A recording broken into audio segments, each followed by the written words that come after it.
The modern world is bad. It is inhumane, unfair, and unjust. This is the world of money. It is not for the people. It is for those who produce money, for bankers and financiers. And ordinary people just serve them as attendants. They sweep their palaces. What lies behind the social welfare? Labor. But why does the banker live in 100 and 1,000 times better than worker, than peasant? Why does wildcatter live better? All of them. Do they work harder? It's nonsense. It's ridiculous to say. They do not even produce anything. No material values. But why? Don't you know? Moreover, perhaps you wonder with all sincerity now, reading all of this.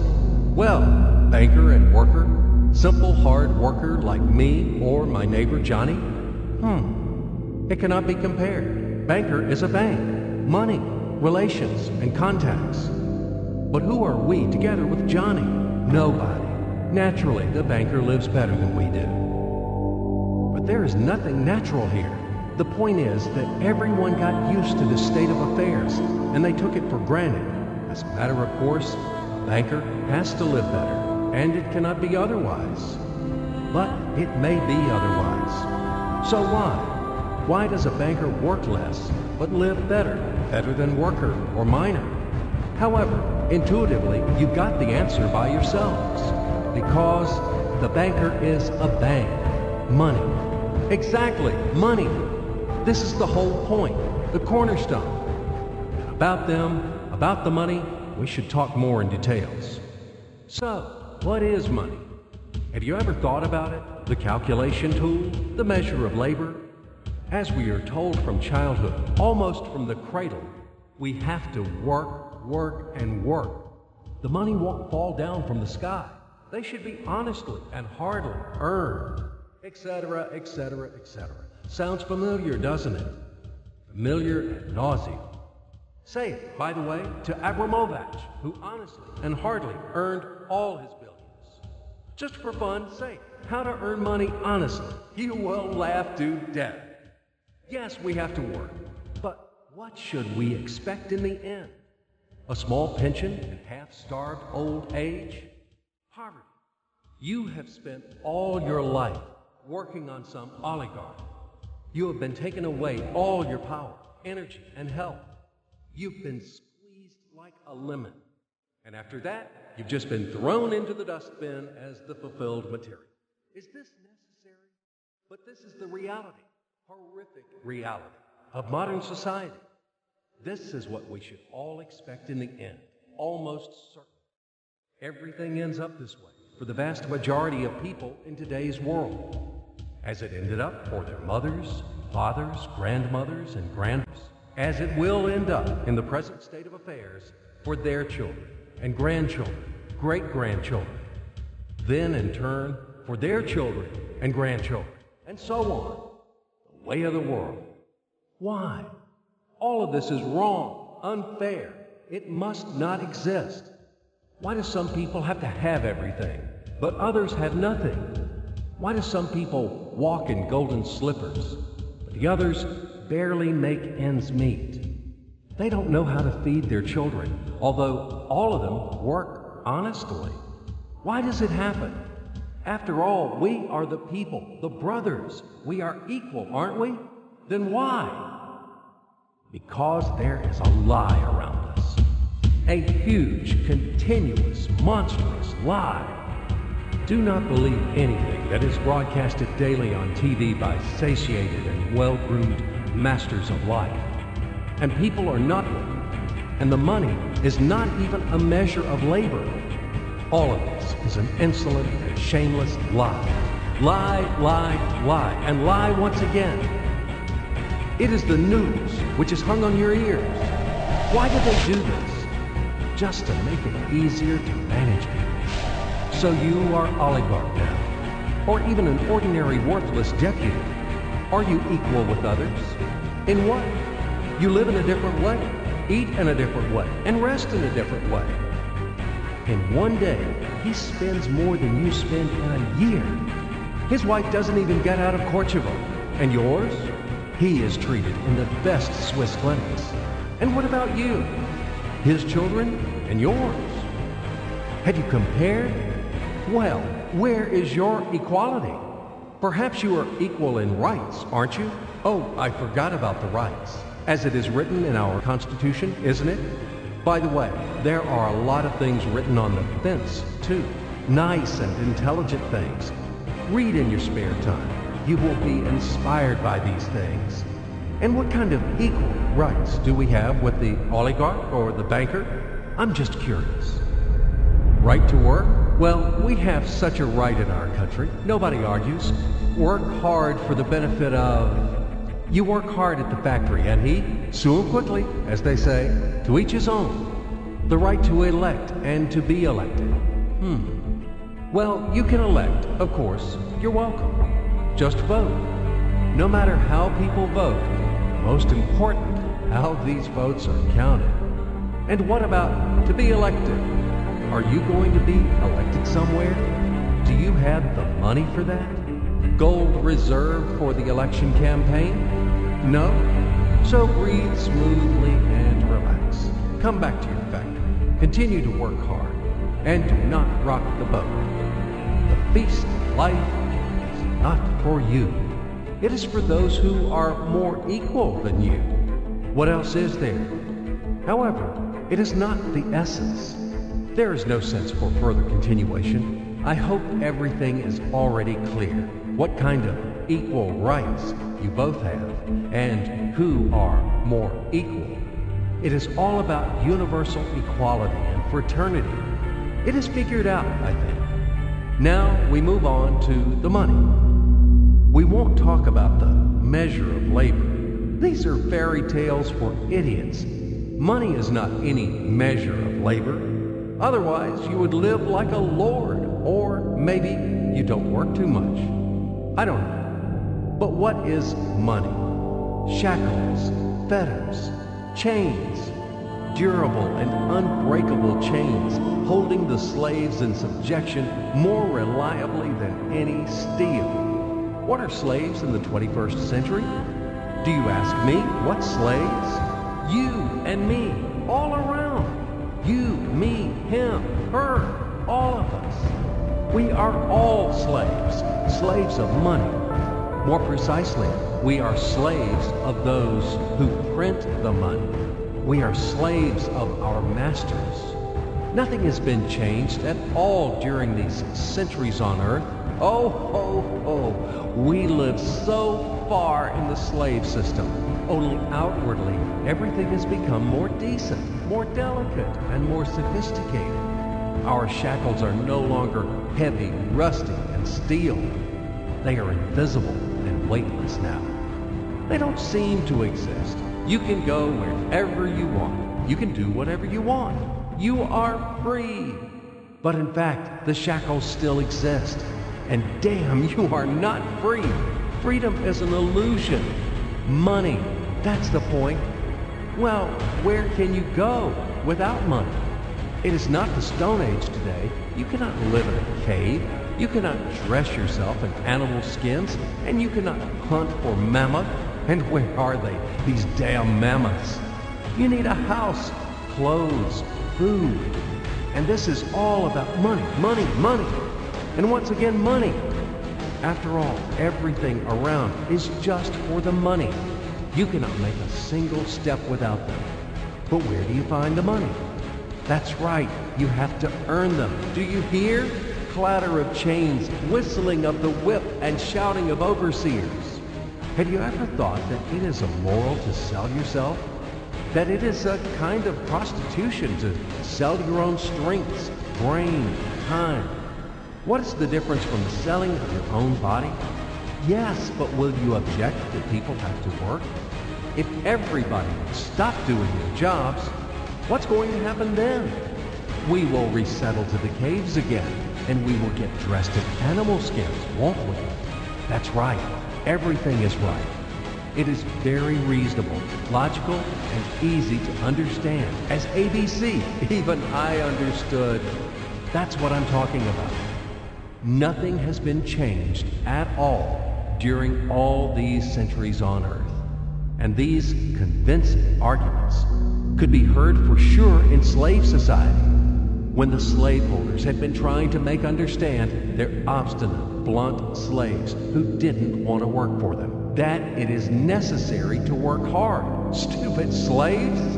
And later, quite recently, in historical times, the landlords told their serfs, after all, if you stop to work, to plow, to sow, and reap, what's going to happen then? Our society will collapse, and we will die of hunger. We will run wild.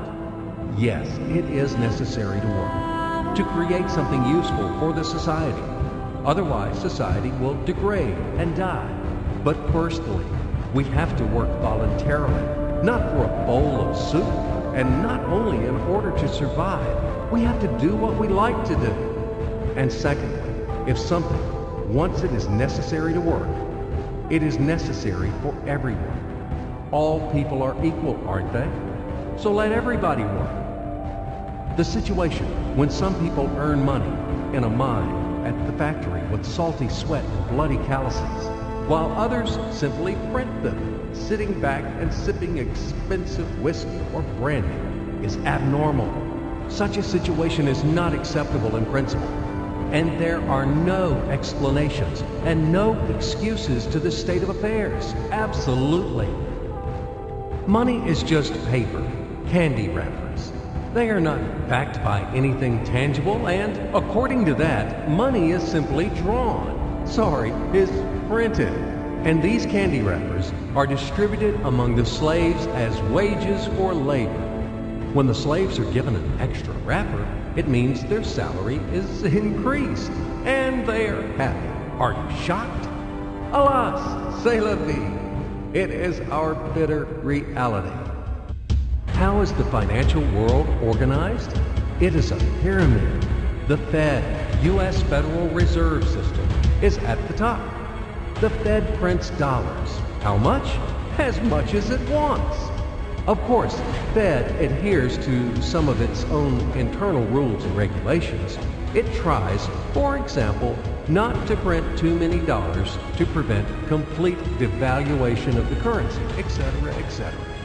But in principle, Fed can print as many dollars as it wants. At least there are no external limitations for that.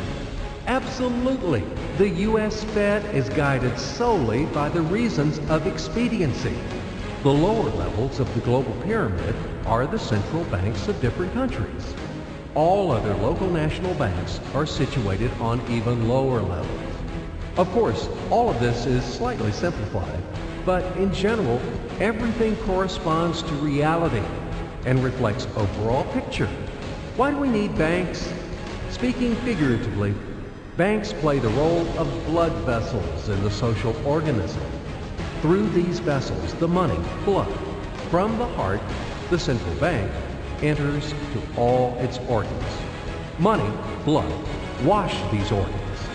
They bring life to them. It's not me. You can find this information in any textbook on economics. In which connection dollars are mentioned here? In what relation does the Fed have to us, sinners? The most direct relation to us, I'm telling you. After all, dollar is the global currency. Don't you know this?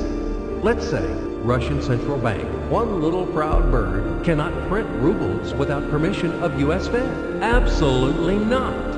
As soon as Russia supplies oil and gas to the USA for $1 billion, it is a wagon of colored pieces of paper with pictures of great American presidents. Then, Russian Central Bank will be allowed to print rubles in the amount of $1 billion with a clear conscience. This is the only way. Otherwise, Russia will be expelled from the IMF, and in general, the ruble won't be a freely convertible currency. But let it be. This is the topic for another conversation. Check my site later. Do not get distracted. Let's come back to the pyramid. Well, okay, the blood vessels wash. All of this, of course, is wonderful. But the main question is, why does the banker live better than worker? We still have no answer. So what that he has blood vessel? Shall we give him cash bonus for that or vouchers for enhanced diet? I, for example, build houses or bake bread. It is also very important Does he work harder than me? No. Then why does he live better? And one small question in addition. I've been working and working like a damned for public benefit from morning to night. But anyway, I can't pay off the loans. And all of my friends are in the same situation. Is this normal? It is obviously wrong and unfair. This is eternal credit bondage. But whom do I owe the money to? I owe money to banks, to these blood vessels, washing all and everything. Fuck them all. I don't need this fucking washing. In short, they make fools of us. That's all. As usual, bankers take advantage of the fact that we, simple hard workers, don't have time to figure out all these tricky schemes. We have to feed our families. That's why they take advantage of this situation and ride on our backs, bastards. So don't tell me about blood vessels. We know these vessels. Just give me the gun and I... Easy, stay calm. And let's figure this out together, okay? Calmly and slowly. But I warn you that I have to strain your brains. It's not easy to unravel in a couple of minutes those things which have been tangled during the centuries by the best sophisticated minds of mankind. But we will try. At least we will show something visually, something from the life of modern banks. We will demonstrate everything on the live example, so to speak. You'll enjoy. So imagine the following quite unusual situation, and watch my hands. Let it be a Nick and Jane, and let it be a Mr. Smith, a banker of Nick and Jane. They both keep their money in his bank.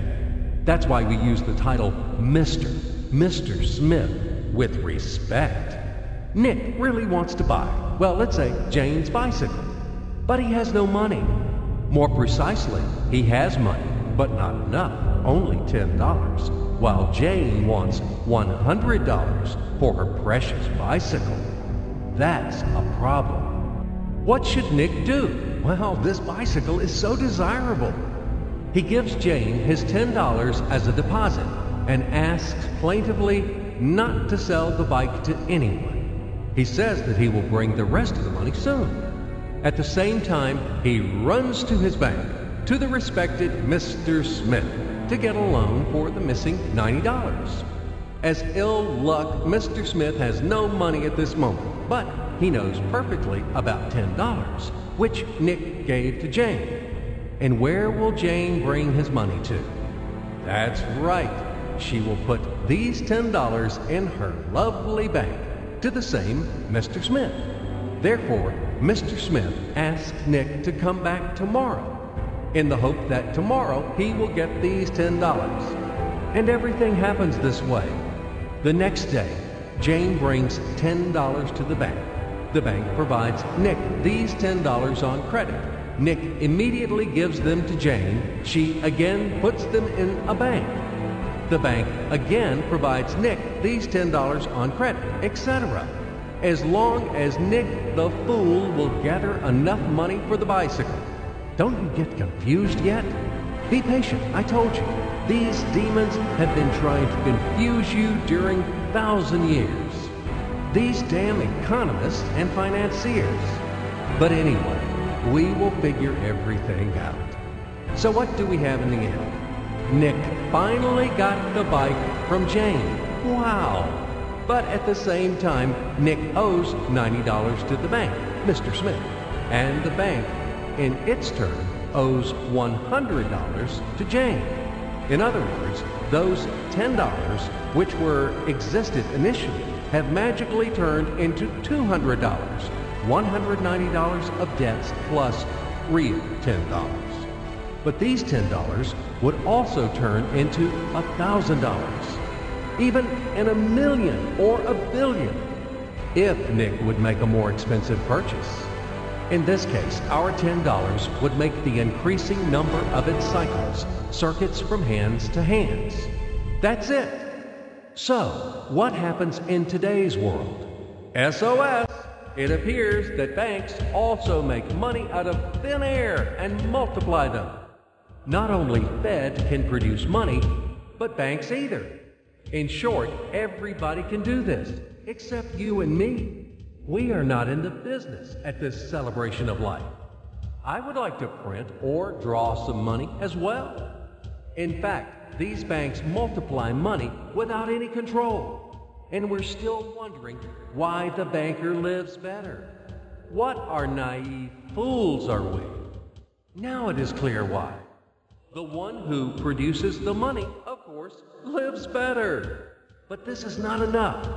From this moment, poor Nick will never be able to repay his debts owed to the bank, no matter how hard he would work.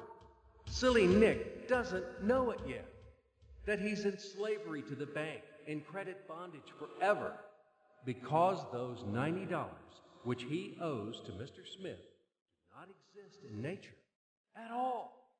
Sly Mr. Smith made his money out of nothing. He created them out of thin air, just one click. And $10 turned into $200.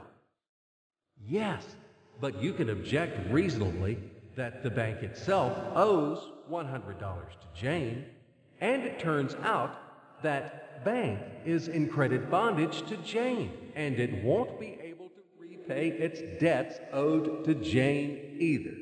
So where's the bank's profit? What's the trick? Ha! You ask what the trick is.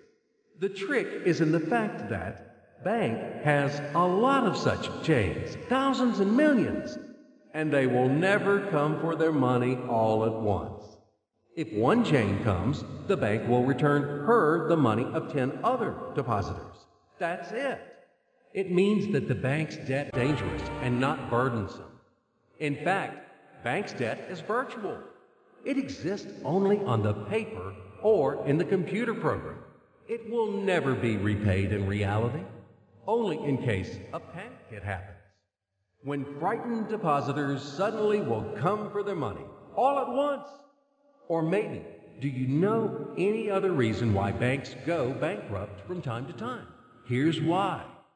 Because there are not enough money for all depositors. There is 90% of thin air in the bank vaults, just a lilac fog.